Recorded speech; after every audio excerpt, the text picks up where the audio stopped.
with a family. Look which way you can, the family is looming large. Siblings, cousins, aunts, newborn children, pregnant women, and you lose count of them. Amidst all this was this bright-eyed child who was always ready to help with the family, with newborn children, with new mothers, and also she was the one chosen to help these. She was a little child, but she was the one chosen to help the people at home. And here, I think it is these early experiences. I'd like to say a little thing about Lady Raman. Her, how she poo-pooed the whole idea of nursing and nursing schools and colleges of nursing. I remember once I said, oh, Vijaya's joining a school of nursing. She said, what school of nursing? What do you mean, college of nursing? She just poo-pooed. She said, when we grew up, the household had, so many people, like there was one person who was mad, sitting in the corner. There was one who was chronically sick, coughing away. There was a woman delivering a child. There was one waiting in the wings to take over the same place, and children bawling and squealing. She says, and we looked after them. We brought them back to good health. We got all our nurses training there. In the college, she says, I don't know how many of you understand Tamil, but said in Tamil, in her very acerbic kind of humor and language, it becomes infinitely more vivid.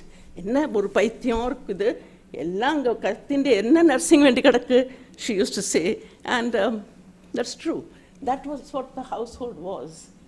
They grew up with so many things happening around them, and the children learned so many things without any formal training.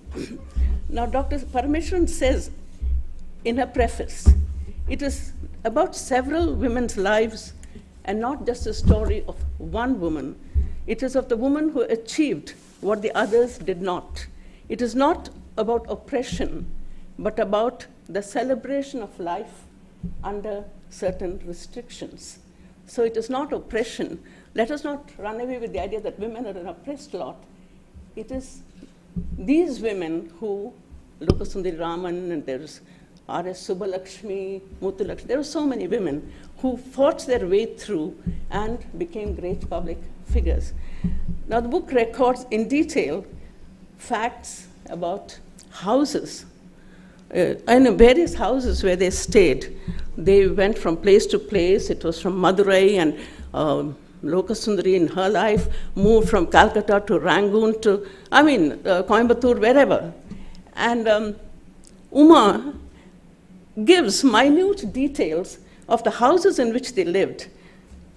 The windows in the houses, the absence of windows in houses, the little bedrolls that were rolled up each morning, benches, boxes, and so many of these things, courtyards, corridors, servants' rooms. So I asked Uma, I said, how did you manage all these details? How did you get all these details? She's been living abroad for a long time. I said, how do you know all about these Madurai houses and Coimbatore, little places? And she said, well, I just got it by talking to them, talking to people, talking to the relatives like Mrs. Shivan, sister of Lokasundari, Meenaka, yet another sister, Parvatam, all these, she said, I used to talk to them, and that is how I got these pictures. So maybe that is the difference between a person who's a writer and someone like me. A writer learns, listens to stories, gets images, and there's such photographic details, really, of some of these rooms.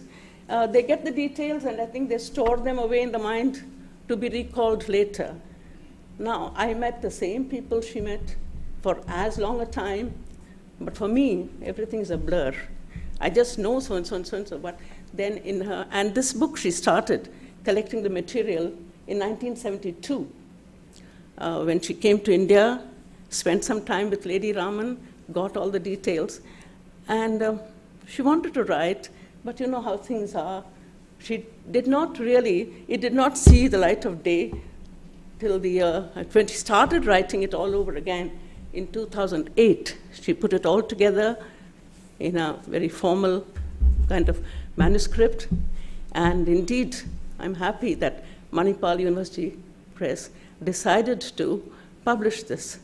Now, apart from the very interesting account of the daily lives of people then, Uma Parmeshwaran has presented a highly imaginative narrative of the workings of the minds of the men and women in the story, construing how they would have reacted under certain circumstances from instances related by Lady Raman. I mean, it's not that they were told, or it is certain things happened. How would the person, so it has that very interesting imaginative quality about it. Like one of the little anecdotes, one of the chapters in the book talks about Krishna, father of Lokam, who disappeared. He was married and left his wife and children and went away. And then it came to light that he had gone away to Ceylon.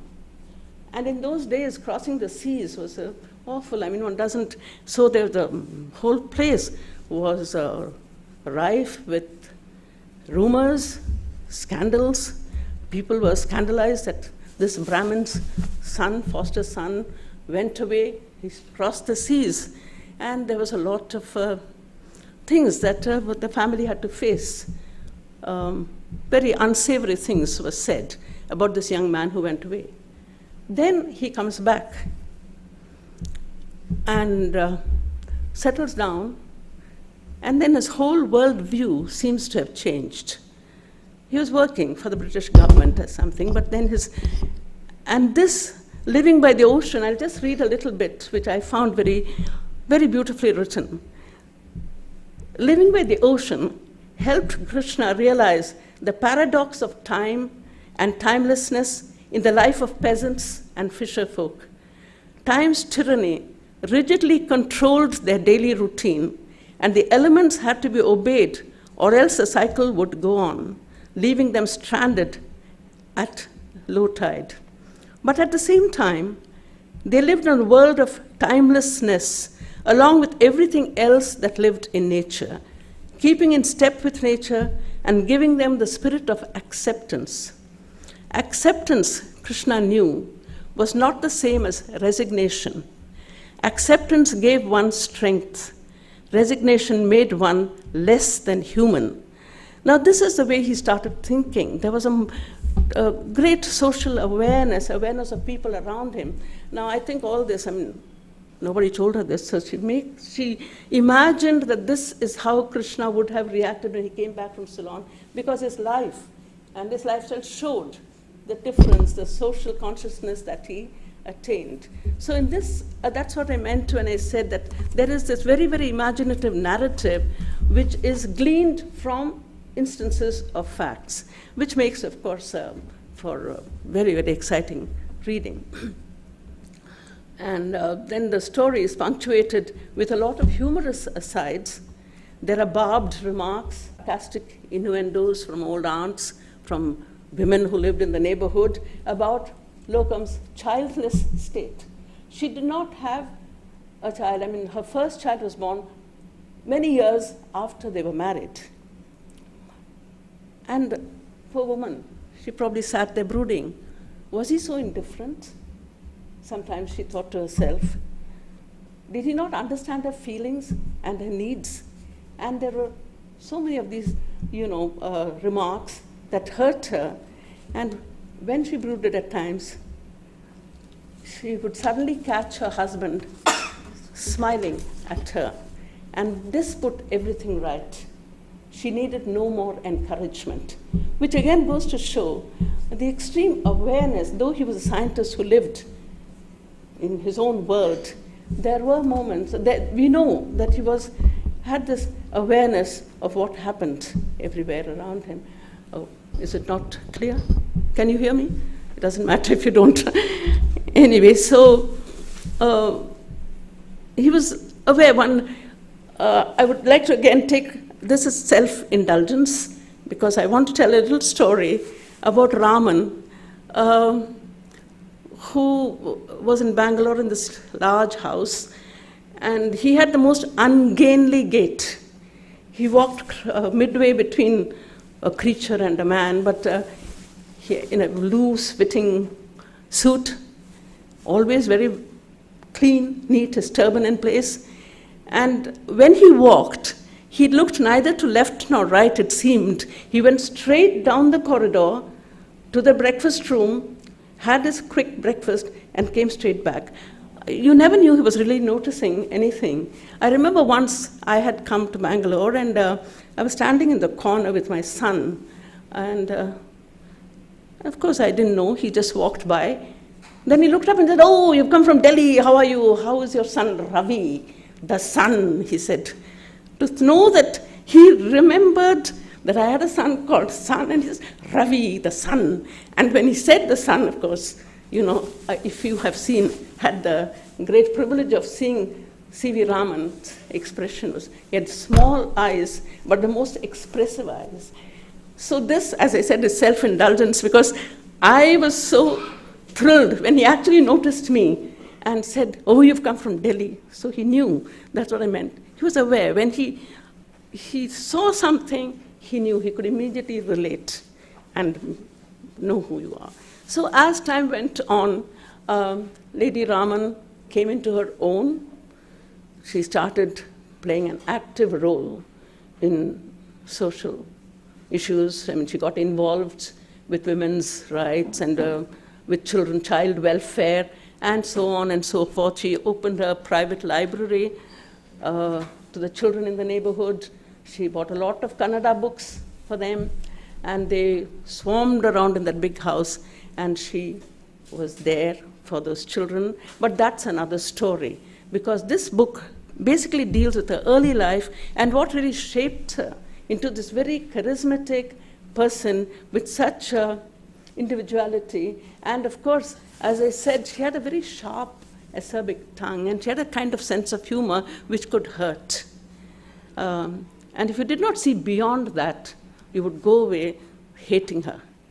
But then you just give her time, and you know how gentle she was. She'll tell you, because she's had first-hand experience as a new bride in the family, how much Lady Raman did for her, and how she made her feel so very much at home. Leelavati's personal anecdotes will give you this aspect of Lady Raman. So that's another story, that she took part in social work, and that's not what we're talking about. She did a lot. And, but what is of enduring interest is her early years, the doubts, the misgivings, the uncertainties, which gave way to assurance and confidence and individuality until